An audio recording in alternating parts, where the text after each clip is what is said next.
So let's look first at bullish debit spreads. And bullish debit spreads can profit if the underlying stock or ETF is up, flat, or down at option expiration. And the way that we initiate a bullish debit spread is we buy an in-the-money call option, and then we sell a related call option with a higher strike price with the same expiration date.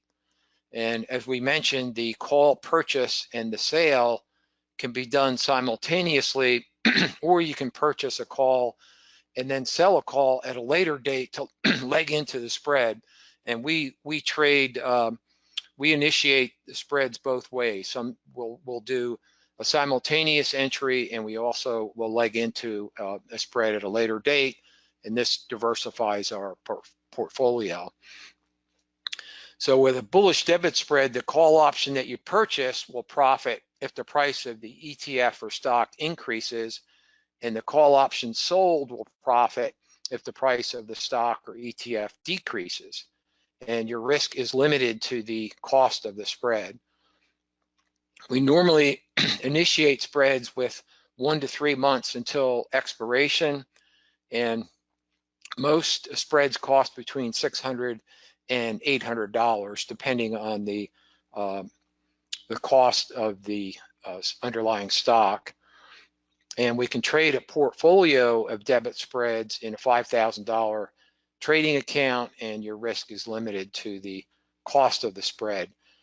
Now, with bullish debit spreads, the full profit potential of the spread is realized if the underlying stock or ETF closes at or above the strike price of the call option that you sold. So if you sell an at-the-money call or an in-the-money call, the price of the underlying stock does not have to go up at all, and you're going to realize the full profit potential of the spread. So that gives you obviously a huge advantage if the underlying stock is flat.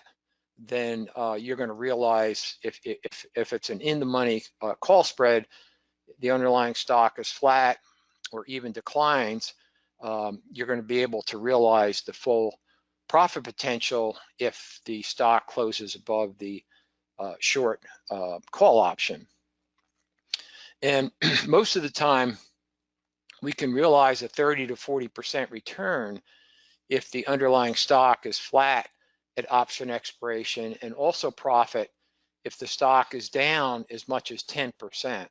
So again, with these spreads, unlike directional trades, the directional trade, the underlying stock has to go up or you're going to lose money. If it doesn't close above the strike price, you're going to lose 100% of the option premium. So with the spreads, the stock can be flat or even down as much as 10%, and we're still going to profit. So obviously you're going to have a much higher probability of success as a trader if you can profit when your stock is flat or down.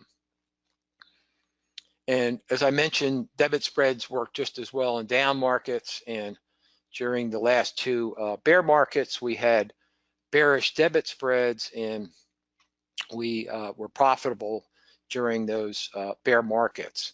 And bearish debit spreads use put options. Let's look at a few recent debit spread examples using the simultaneous entry where we purchased an in-the-money call and then sold a call with a higher strike price. So this was done simultaneously. And these spreads we'll look at expired in 1.5 to 2.5 months out. SOXL is the symbol for the leveraged semiconductor ETF. SOXL was on a prime trade select buy signal, and our brokerage confirmation shows that we bought the SOXL February 140 calls at 35.90 and sold to open the 150 calls at 29. So this created a debit spread.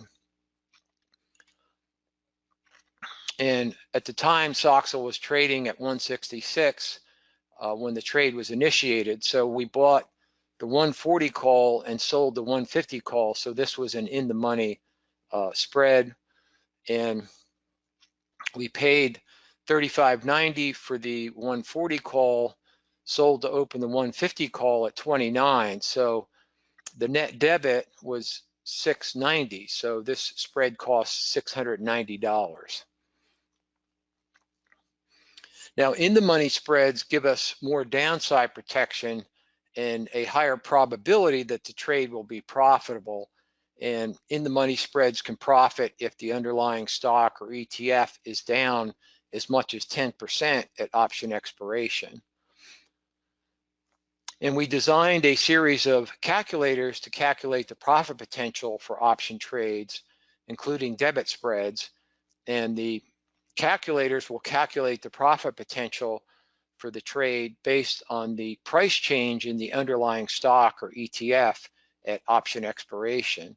So we use the calculator to calculate the profit potential for the SOXL trade before we took the trade, and it will calculate the profit potential for a trade assuming various price changes in the underlying stock at option expiration.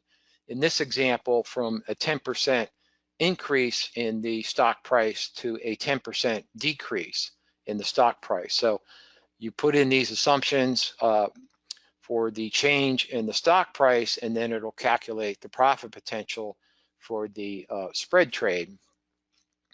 So at the time, SOXL was trading at 166.72.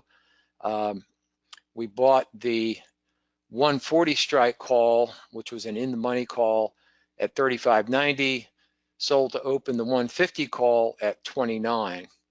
So let's take a look at the profit potential for this trade. And the bottom row here lists the percent profit potential, and the second from the bottom row lists the dollar profit potential for this trade. So we can see if SOXL was flat at 166.72 at option expiration, the trade would realize a $310 profit and a 44.9% return. Or if SOXL was up at all at option expiration, we would realize the 44.9% return. And even if SOXL was down 10%, we would realize the 44.9% return. So in this example, you could see from our brokerage statement, based on the prices we paid for the 140 strike call and sold the 150 strike call, that this trade has a 44.9% profit potential if the ETF is up or even down 10% at option expiration.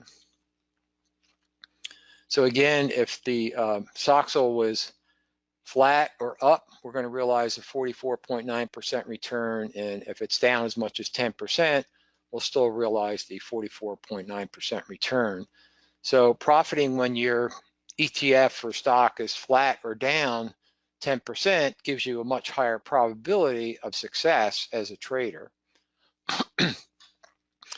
And as I mentioned, the in-the-money spreads give us more downside protection and a higher probability that the trade will be profitable. So we like to focus on in-the-money spreads because they have a higher probability that the trade will work out.